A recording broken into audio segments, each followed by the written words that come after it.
And finally, The Fault in Our Stars. So this is a film that's one of the many book-to-movie adaptations that, are happening lately. But at least for me, this is one that gets it right. It's got an all-star cast that features Shailene Woodley and Ansel Elgort as the main characters, Hazel and Augustus. And then we've got Sam Trammell and Laura Dern as Hazel's parents. Nat Wolff plays Isaac, the best friend to Gus. And we've got an awesome performance by Willem Dafoe as the author that they go to see, Peter Van Houten. The Fault in Our Stars is a teenage love story that's made less typical by the fact that both Hazel and Augustus have had to grow up quickly in dealing with having cancer. Hazel has thyroid cancer, which has spread to her lungs, and Gus is now cancer-free after having his leg amputated as a result of osteosarcoma. Excuse me. The two meet in a cancer support group and they find kindred spirits in each other, but this is not a story about cancer, it's more a story about love and life between these two young people who just happen to have cancer. After reading a book at Hazel's recommendation, Gus uses his wish from the Genies, which is the book and film version of the Make-A-Wish Foundation. He flies himself, Hazel, and Hazel's mom to Amsterdam to meet with the book's author and find out what happened after the book had ended. The meeting doesn't go well, but during the trip, Hazel admits her love for Gus, and their last day in Amsterdam is darkened by news that Gus has been keeping from Hazel, and they return home wondering how this will affect their lives from then forward. I liked it. I had actually read the book, and I will admit that I read the book when I found out they were making a movie. There are some books that, I've read, and then years later when they make a movie, it's like, oh, cool, good for them. But I do admit that this is one that, they're making a movie, I've heard good things, maybe I'll go ahead and read it. So I read it, and, it is great in that it's not a cancer book. It's not a book about cancer. It is a book, and it's a story about, two young people who meet and fall for each other and go through, their life in this, blip in time, who just happen to have cancer. Ignoring the book now because we're talking about movies, I liked the film. I feel like the actors were really great in their roles and, performed it well. The chemistry that Shailene and Ansel have, and they're again Hazel and Augustus, the two main characters, I feel like they had really great chemistry with each other. Some of the problems I had, and, this is a problem in the book too, Gus is just too good to be true. Nobody is really like that.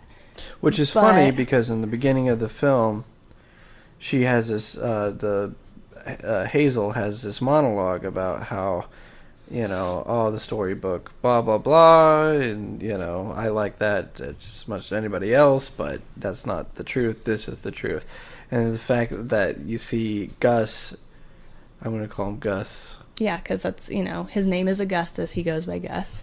I could call him Augie. Please don't. It's like I was preparing myself for a realistic story, and I didn't feel like I got that at all. I felt like I really got a book story. I felt like maybe this is too metaphorical, I don't know, maybe everything that we saw was just what was in that book that she gave to Gus, on a metaphorical level.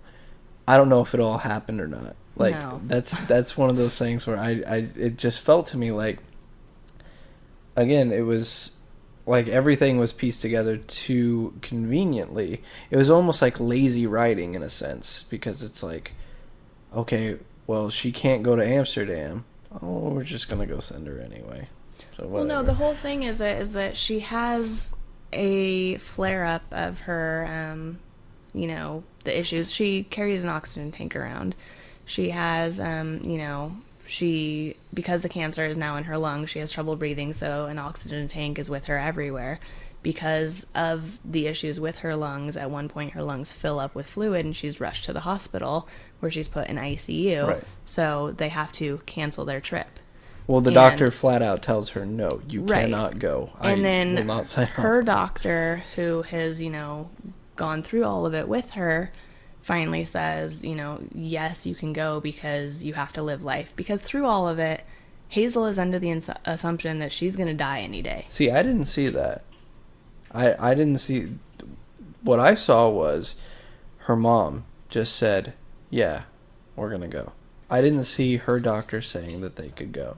So Okay, I'm pulling that from the book. Then. Okay, yeah. See, that was one of the things that was kind of like, maybe if they had that scene, it would be more realistic or whatever, or, you know, what have you. Instead, they're just gonna go Maverick style, and you know. Well, because that was also another this thing is you know, their version of the Make-A-Wish Foundation. Right. They refer to them as the genies. Right. Hazel used her wish when she was 13 to go to Disney World. Yeah, and the whole Gus time never used his. Yeah, and the whole time Gus is lying because he's actually having a huge problem himself. He shouldn't be going either. Mm-hmm. But, you know, he's lying so that the trip can happen. And he's not even doing this for himself. He's doing it for her. And, which is another problem I had. I felt like it was a very one-sided relationship, if you can even call it a relationship. Oh, definitely. Because he does everything. She does nothing.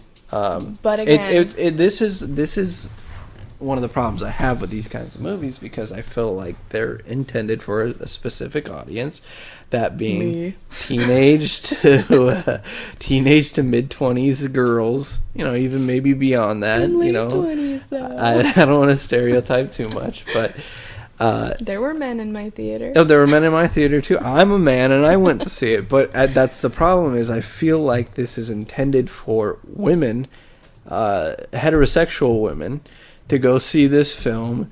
And, well, let's talk. I mean, there's gay women out there too that may not care about this relationship between Gus and Hazel. But I felt like it was made to say, well, you don't have to care because you're the women, and all you want to see is the guy do stuff anyway. You know, all you want to see. You don't really care about the girl returning the favor or coming up with, you know. It's all about the guy romancing the girl. Okay, but I am going to defend it, because she even comments, she used the exact, you know, phrase that she uses is, I'm a grenade. Anybody who gets close to me is going to get hurt. She's trying to keep him distant from her because she doesn't want to not only hurt herself in falling for him, knowing that their time together is going to be non-existent or short, but she doesn't want to hurt him as a result. And it's mentioned that he, you know, says towards the end that it would be a privilege to have my heart broken by you. So he's telling her that it's okay, but she's just not really ready to let go of that and open up and allow it to happen. Right, but she's not all that worried about keeping people away, or she wouldn't contact him or have contact with him in the first place. You know, it's obvious that she wants a friend. It's obvious that she's conflicted herself about it, and I understand that and everything like that. But the whole process to me made her very unlikable. She was very selfish. There was no reason at all to root for her besides her cancer, and that's exactly what I felt the film shouldn't be about. It's not supposed sympathy to be. Sympathy for cancer. Because, again, in the beginning of the film, that's kind of what you get from her, is that she doesn't want sympathy for cancer. Mm-hmm. But the only way I could find sympathy for her was because of her cancer. And especially you talk about the Anne Frank scene, where she's climbing all the way up the stairs and everything like that. And in anticipation of this conversation, I did think more about that. So I do have something else to add on that. You know, she's so stubborn, that she wants to do this for herself. Because for anybody who does not know, the Anne Frank house in Amsterdam, it is still standing. So the house that her and her family hid in during, you know, the time that she wrote the Diary of Anne Frank, there are no elevators, nothing's been modernized, so you have to climb up a regular flight of stairs, then you're climbing up, you know, some steep stairs, and then you go through the hidden bookcase, then you're pretty much going up, you know, a ladder. You going up, it gets steeper and steeper and steeper. And basically. with her having with her breathing. She carries around an oxygen tank. Mm-hmm. I don't know if we mentioned that already. So, yeah, that's even tougher. But she's trying to do this for herself. But, yeah, she's definitely being stubborn in that she wants to do it. Exactly. You know, holding up other people. And, you know, that's what I was thinking about earlier, is that originally I said that scene, that whole situation kind of pissed me off, because once they're up there and they're in the attic, Hazel and Gus share their first kiss. And then other people around do, like, the really annoying slow clap until the whole group of people are applauding them kissing. And I was like, that is super disrespectful. Like, it made me angry. But then I thought about it more, and after everything that she went through just to get up there, and the struggle and the stubbornness and the determination that she had, really is parallel to the whole story of Anne Frank. You know, she was a very stubborn, strong-willed girl who's going to do what she wants, and the story of Anne Frank, her and I can't remember his name, but the other family that they were in there with, she and him shared their first and only kiss in that same room, in that same situation before they were ripped apart and taken. So, I mean, I do kind of see that, you know, it's a little less offensive, you know, kind of thinking about it more. But at first I saw that and I was like open mouth gaping at the screen like, oh my God, that's so horrible. Yeah, because it's a hell of a place to share your first kiss. Yeah, like, you know, it just felt so wrong. But Again, it was very fantastical, and I'm not sure it was in a good way, because to me it took too many easy, cheesy stereotypes of what young women think romance is. It's Europe. It's you know, it's not Europe though. I mean, the reason they went was for the author, Peter right? Van Houten, Exactly. But that was just a way to get them over there. If you read the book, like, it literally is all about him, and their meeting with him goes bad, and I will let you talk on that because I know that you kind of enjoyed that scene. That was the best. That was absolutely the best scene of the film, is when they went and I thought that was the actual, and none of this teenage melodrama. This is the truth about life. That was the truth about life. And in the book, it's so much more about that whole thing. So I'm a little disappointed that it was such a brief scene in the film. A drunk author who hates America, hates Americans, because he himself is, like a lot of writers, especially, maybe not these days, but, you know, back in the 50s, 60s, get drunk all the time, get annoyed by everybody here, and, you know, write about it, make a million bajillion dollars off of it, and then hate themselves and hate everybody else because they made so much money off of something. But also that's their art. In this universe, this is the one and only book that he wrote, and it's a fictional book, so it's not like you can really go out and read it. Although I'd be intrigued to if they created one. And he wrote it because of his daughter, which we kind of find out later. Yeah, It is a book about cancer, and Hazel comments, at least in the book, I don't recall if this is in the film, that for her, having cancer, reading this book is the most realistic depiction of what life with cancer is. Because essentially it's a documentary in book form of this writer's daughter. And the reason they want to go talk to this author is because literally the book ends in the middle of a sentence. Right. Which is meant to imply that, you know, life ends in the middle of a sentence. You have no control over it. So she really wants the closure of what happened to this character's mom, what happened to, you know, everybody after, because even though Anna died, everybody else still lived. And this is kind of her thing. Hazel wants to know what happened to Anna's family because she wants to know that when she dies, her family will be okay. Mm-hmm. You know, she's wanting to make sure that life will go on and that they will be okay and they will be happy. Right, which is very silly to put in the, you know, put all that into a book. At least I think so. If you can't see it in front of you, you know. How intelligent are you if you can't see everything? Well, no, but I mean, think about it. Like, don't you have any irrational fears? Like, I know that if I were to die, you guys would be okay, but the irrational part of me, like, wants some sort of tangible thing to wrap my hand around to know without a doubt that you'll be okay. Yeah, but it's not like I see a movie that, you know, a natural disaster movie and then go get natural disaster insurance or anything like that. You know, it's not, you know, that's what this is to me. She reads a book that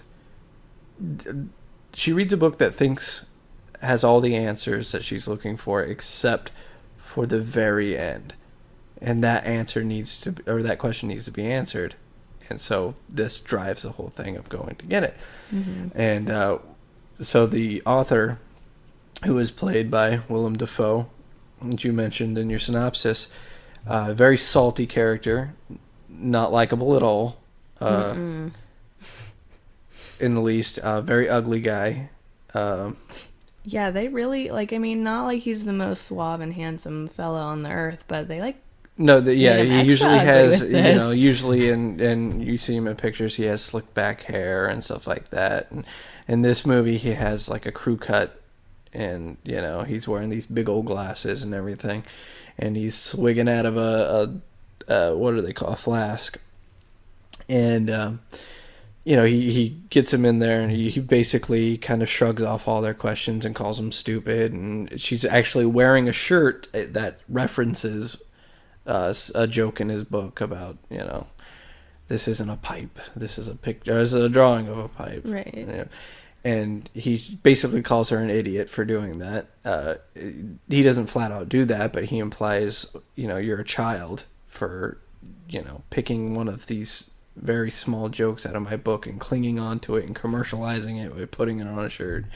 And so he's very annoyed by the whole situation that they're even there in the first place. Which is funny because he essentially, like, said, I will give you your answers to these questions, Yes. but never in writing, because then you Right. could, you know, He invites plagiarize and them steal over, my ideas. basically. Yeah, but then it's like he's forgotten in his drunken state that he even did this, and he's actually almost, like, angry at them that you came all the way here. Like, are you stupid? Yeah.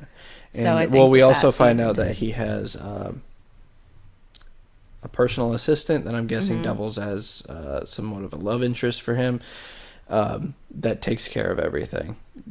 She sets up all the arrangements, Mm-hmm. and you know, so it's not his doing really. He may have corresponded with the emails. He may have not corresponded with the emails. He may have dictated the Right. emails, and we don't know. And she may have cleaned it up a Exactly. bit. Yeah, we don't know, because when we get there, it's a total 180 of what the emails look like.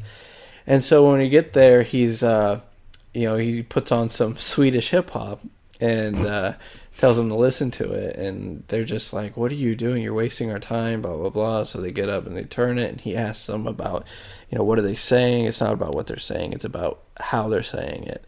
And they get pissed off even more, and she gets really pissed off because, you know, she feels responsible now because Mm-hmm. Gus used his wish to do all this, Yeah. and it's not getting anywhere. And so she gets upset, calls them names, and basically walks out. And I was actually kind of impressed by that scene because while Hazel's kind of standoffish and even, you could say, bitchy throughout parts of the film, like, to me, that was a scene of her, like, standing up for herself. Like, you know, I want something, I'm demanding it, and if you're not going to give it to me, then I, you know, don't want anything to do with you. Yeah, and at So that it's kind point, of it's like, refreshing. well, at that point, I think that was a very pivotal scene because she realizes she doesn't need the answers. Yeah. She doesn't need the answers because the only guys that she thought had the answers to these questions, look at the state he's in. So it's like, you can make up your own answers to these questions and they'll be just as good. But he does, Willem Dafoe does a really good job of playing this guy, and to me, it's up there with the best performance of the film. I would put him and Gus probably around the same, because even though the character of Gus is way too, like you said, way too good to be true, he has metaphors that age wouldn't even dream to think You also of. have to realize, though, these are not typical 16, 17-year-olds because they have grown up dealing with chemotherapy and operations Yeah, and I get sorts of that. things that kids do not have to deal with. Right, So I that get forces that. you to become more mature and grown up. Still doesn't sell me on the fact that this kid is putting a cigarette between his mouth and saying, I don't light it because I don't give it the power to kill me, and stuff like that. It's maybe he saw it in a comic book. Maybe maybe that's the explanation. I don't know. But again, this is a kid who reads comic books, plays video games, played basketball. You know, he lived quite the all-American lifestyle. So it's, to me, it's a little hard to stretch for that. He's very well spoken, too good to, like I said, on every front, he's too good to be true. Very well spoken. But at the same time, there are people in reality that are But like I understand that so. that's how the character was written. And Yeah. so he does a fantastic job of putting it all together. There's a point in the film where he's wearing a Rick Smits jersey, which I pop for because that's a player that hasn't played in the NBA for a very long time. And, big old doofus of a white guy. And there's nods in this film to people just, of all walks of life, which is cool.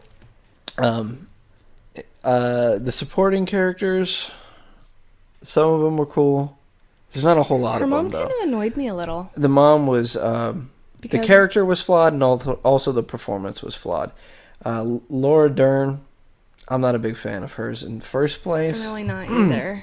But I feel like, okay, yes, 16 years old is not grown up despite what that 16-year-old will tell you. But it's like, come on, Mom, she's not 5. Like, you don't really have to sit in your car outside in the parking lot of support group, which is held in the basement of a church, mind you.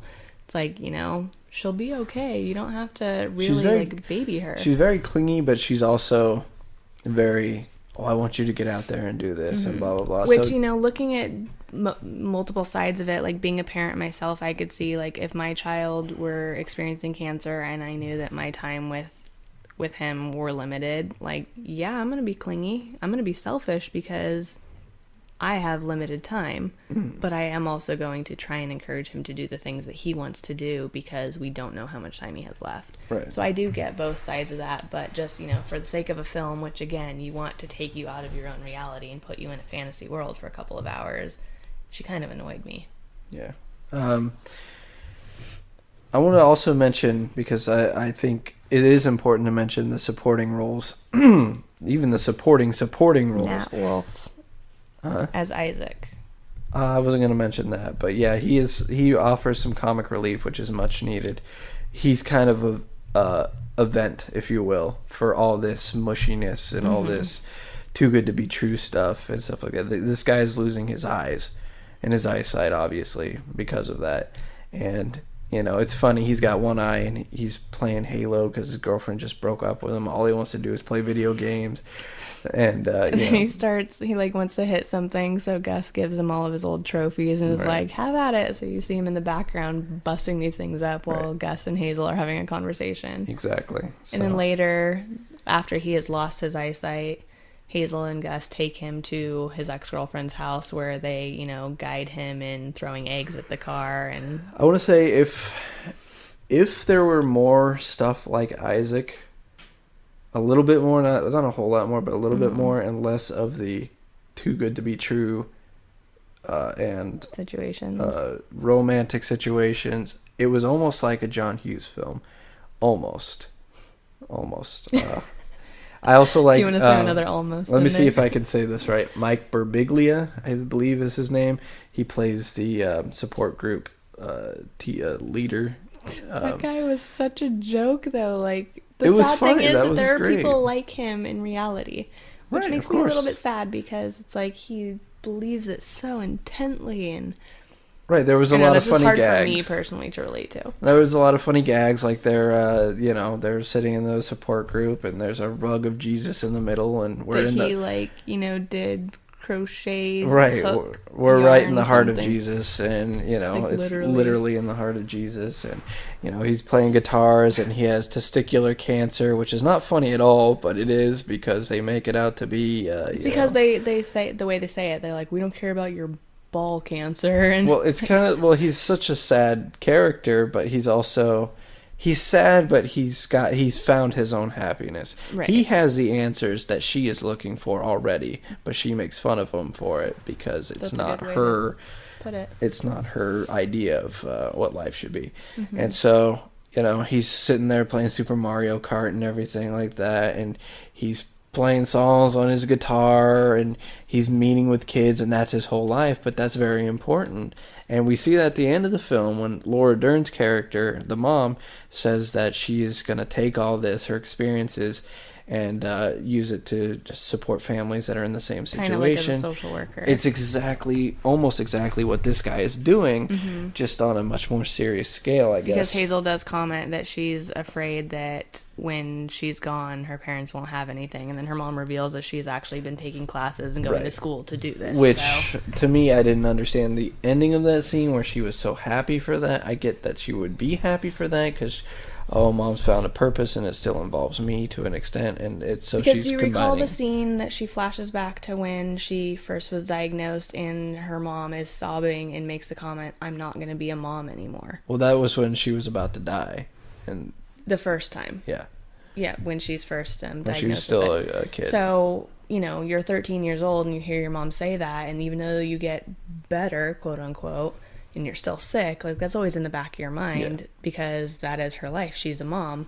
So it makes Hazel, obscenely happy. I think that was a very important scene that they didn't really take full advantage of. It was kind of a passerby scene. It was kind of a... It's one of those, let me get out the door. You'll miss it, though, and that's, let me get out the door what makes it more powerful is because it's not so focused right, because she's going to do something else at that point in time, and they don't want her to go. They want her to eat and stay and stuff like that. So a very typical teenager I'm going to do what I want. You can't tell me what to do. Right, exactly. So, and then she goes off after this whole big scene and everything. So, there are, just like Jersey Boys, I find there are some pretty big flaws with just the way it's all put together and the way certain characters are written. But at the same time, it's got very redeeming qualities. It's a very clean film.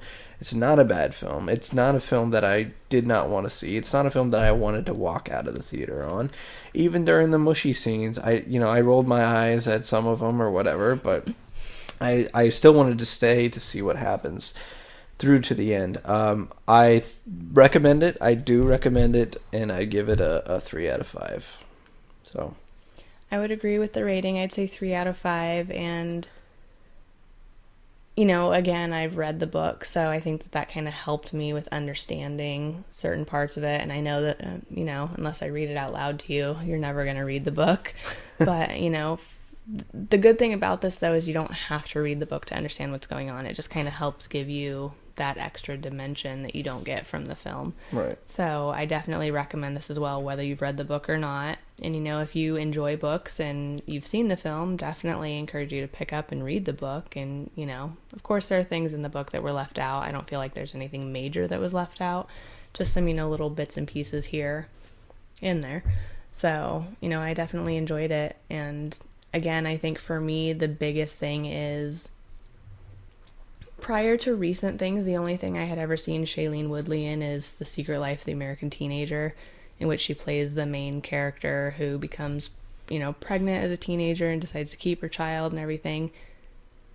That show it's like a train wreck. It's horrible because the writing is bad, just the dialogue is like crap, but you can't stop watching it because you're still curious, like, what happens next? It's your version of a soap opera. Yeah, but I mean, like, at least soap operas are, like, decent to some people. My grandma and grandpa used to watch soaps all the time. The acting was bad. The premises were horrid. Even just the way it was shot and all that, it was bad. So I can understand it from that point. But I didn't really think, Shailene has been in... She was cast as the lead role of Triss in the movie Divergent, which is another book film. And, like, I was actually pissed about that because I really like that book. And I'm like, there's no way she can pull off that character. And then some people who had seen her in The Descendants said, no, she's a brilliant actress. She just didn't have good material to work with. So having seen her in Divergent and now in this, I am, I've converted from the dislike to the like. So I think that she played her part really well. Again, she's not meant to be a likable character at first, so I just feel like she did it really well. But as you said, I think that Ansel Elgort, who plays Gus, definitely was brilliant in that as well. And it was kind of weird for me watching this because in the movie Divergent, they play siblings, so it was just kind of like weird. That was my only point of reference for him in film, and he has very brief scenes.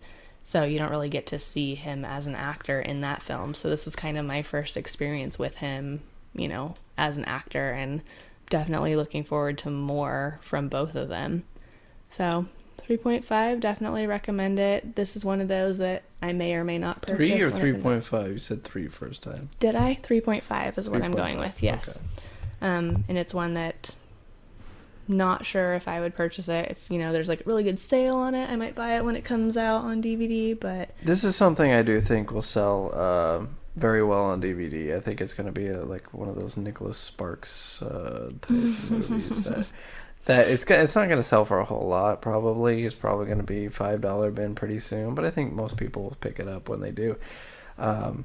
And I can't fault you if you do, because it's not a bad film, and I think you'll find redeeming qualities in it. And it's a good movie for a rainy day. Yeah, I mean, if you can get past, again, some of it is Too Good to Be True to the point of nausea. But there actually are some really cool moments, and there's a lot of good comic relief from the best friend Isaac. There's comic relief in the beginning of the film, and even if you don't like her, Hazel, Gus is a very likable character, and you do want to root for him to get the girl at the very least, especially. And then, of course, there's the cancer on top of everything else, which adds a sympathy card in there. So you can get emotionally invested in this film, even if romance, teen books don't interest you at all. So shame out the window. I cried. I brought my tissues. Yeah, but you cry in a lot of different I do, movies. yeah. I'm a crier when it comes to movies. Yeah. So Did you cry during Jersey Boys?